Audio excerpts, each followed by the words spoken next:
today to thank the boldness of our government and our shareholders. William Hamilton built his venture on the ashes of the Second World War. The copper mine he envisioned was ransacking the First Nations' ancestral territories, drawing the wrath of the local people.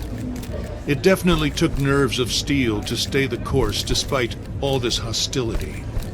Before long, in the face of William Hamilton's cold and uncompromising stance, the petitions and peaceful protests turned into sabotage, vandalism, and other criminal acts. The industrialists' private properties also encountered the wrath of the demonstrations. Carl Faubert, a veteran of the Korean War, was hired from Montreal as a private detective to shed some light on this whole thing. But at the end of his journey to northern Quebec, the detective did not only encounter property damage, he also came face to face with the corpse of William Hamilton. The strangeness only kept building throughout the investigation. A powerful, unseasonable blizzard hit the region. Bodies frozen in unbreakable ice appeared. The local fauna began to act strangely and aggressively. Carl Faubert began to doubt his own sanity. The detective felt the weight of a gaze as if he were at the mercy of a powerful, feral creature, waiting for the right moment to attack. Carl's fears were taking over, overpowering his reason. He was giving into delirium. It was becoming increasingly difficult to think. He thought the dark waters of the lake would shield him from the images he was being confronted with. From there, he had a renewed hope in civilization, or whatever was left of it.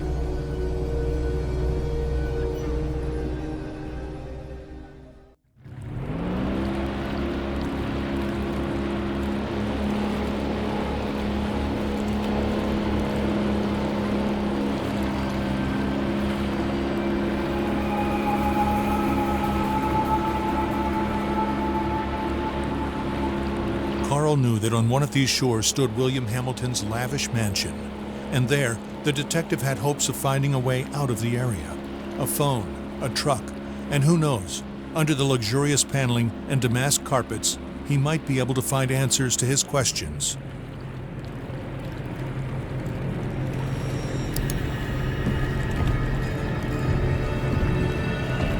The detective wondered about the floating debris. Had it drifted out from the shore? Or had it been abandoned there in the middle of nowhere?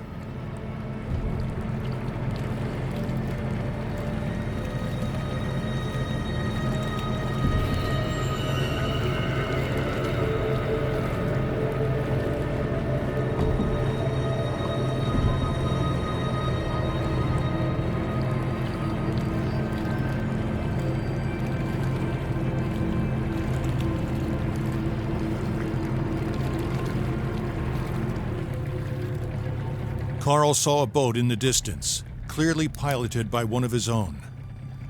Had he finally made it to civilization? His hopes were immediately drowned out by the sounds of gunshots. Time to flee again, and fast.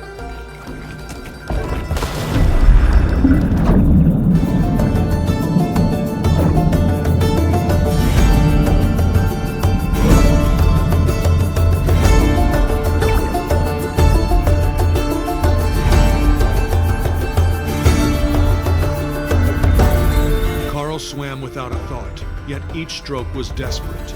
The icy water and his wounds made him feel weaker and weaker. He had to get to shore.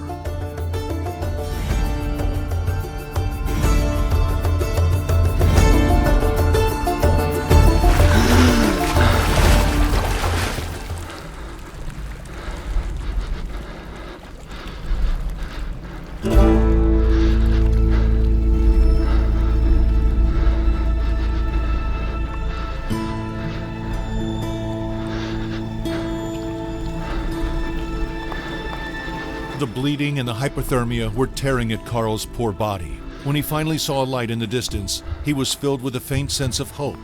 Could it be a refuge?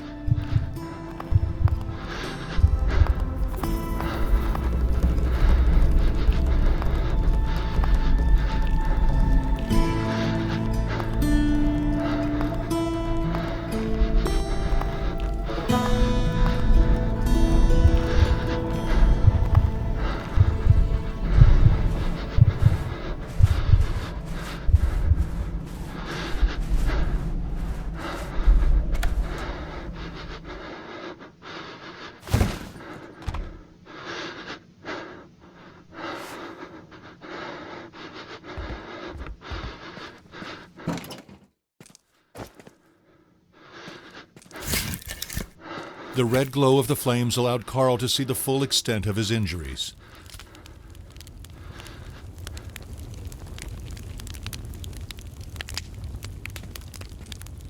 In the warmth, Carl began to feel the stinging burn of his wounds again.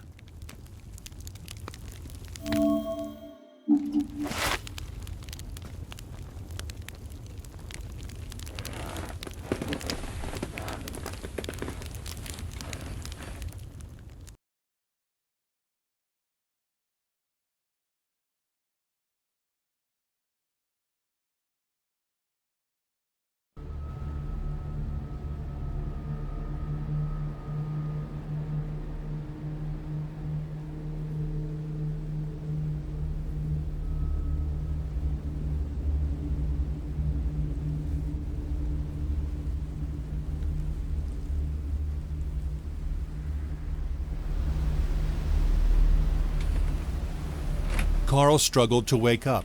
His makeshift bandages offered him little time. If he wanted to find the truth, he had to get to Hamilton Manor without delay.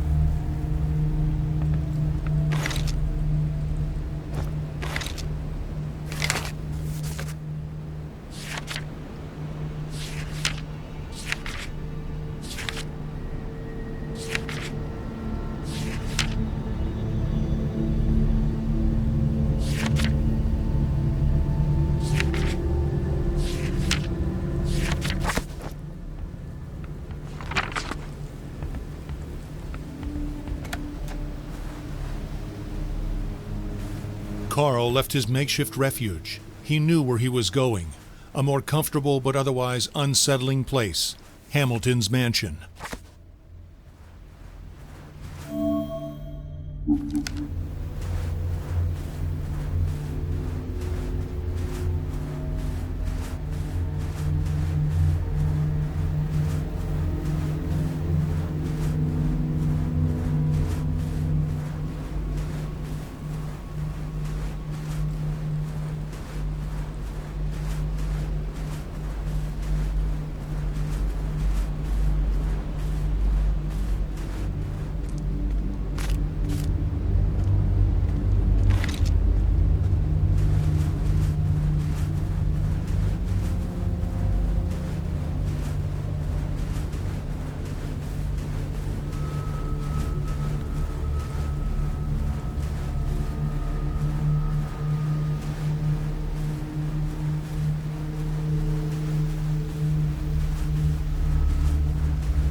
He knew that wolves do not attack people, but still, he had to be careful.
Carl tried to put the horror into perspective. Accidents happen, and in the inhospitable far north, it happens more often than not. Nevertheless, a feeling of déjà vu stayed with him, as if the carnage was not over. A magnetic card, the HMC, was definitely equipped with the latest technology. What could it open? The plan suggested that a package had to be retrieved not far away. Carl had to keep his eyes open.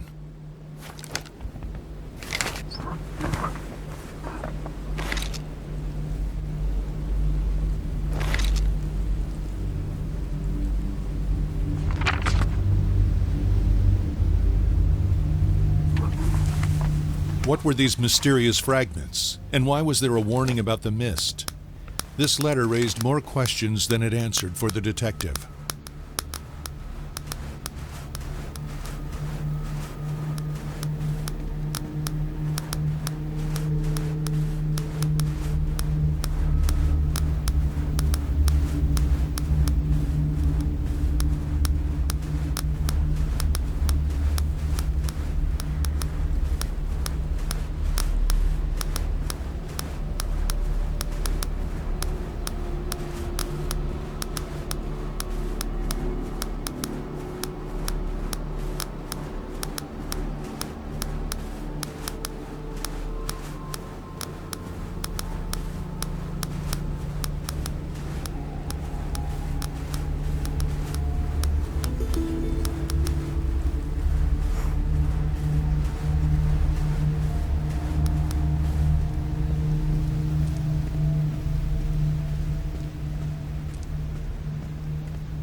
This was the mansion of the late William Hamilton.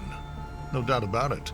There was no other rich industrialist in the area to have a sumptuous mansion built in the middle of nowhere.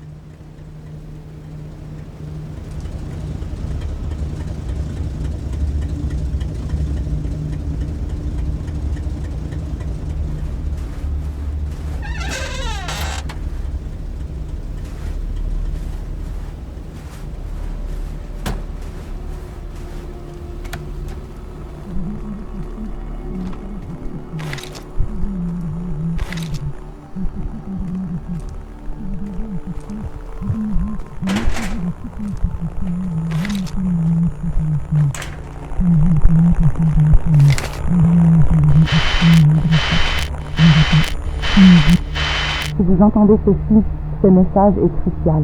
Trouvez un endroit où vous mettre à l'abri. Ne sortez qu'en dernier recours. Si vous avez à sortir, armez-vous et méfiez-vous de quiconque porte les couleurs de la Hamilton Mining Corporation. Tenez-vous le plus loin possible de la faune. Les animaux sont devenus extrêmement agressifs. Je répète, tenez-vous le plus loin possible des animaux et méfiez-vous de quiconque porte les couleurs de la HMC.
Added to the mayhem was violence. Carl understood that a tragedy had occurred here.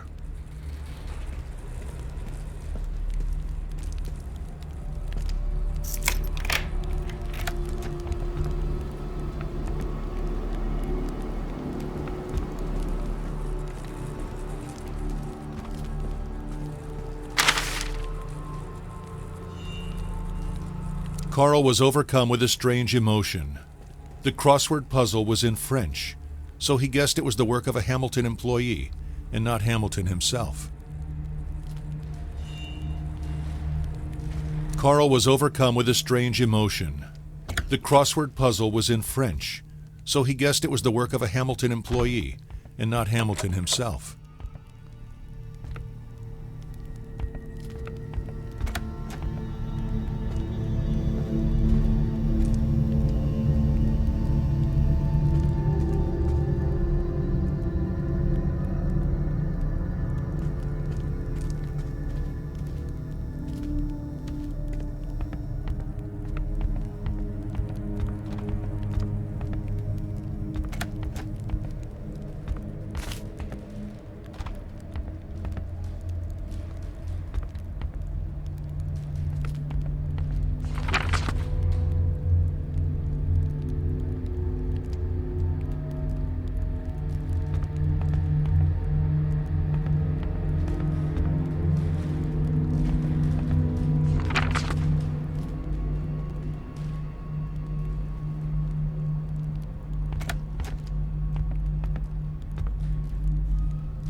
Carl could feel his muscles weakening, his breath wheezing, his body going numb. What was happening to him?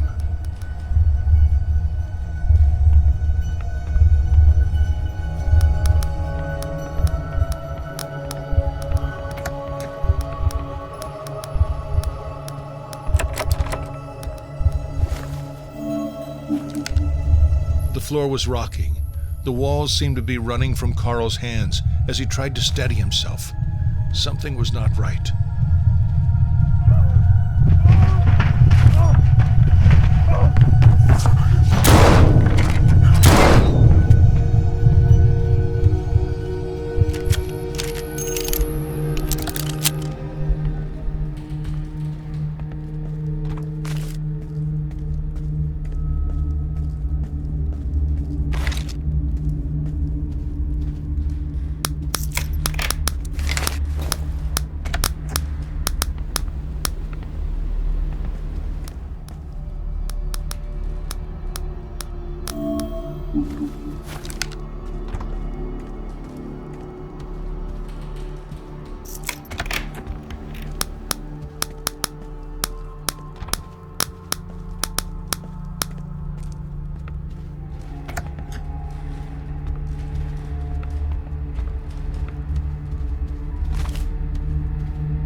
Was struggling to move forward. His feet could hardly find their way in front of him.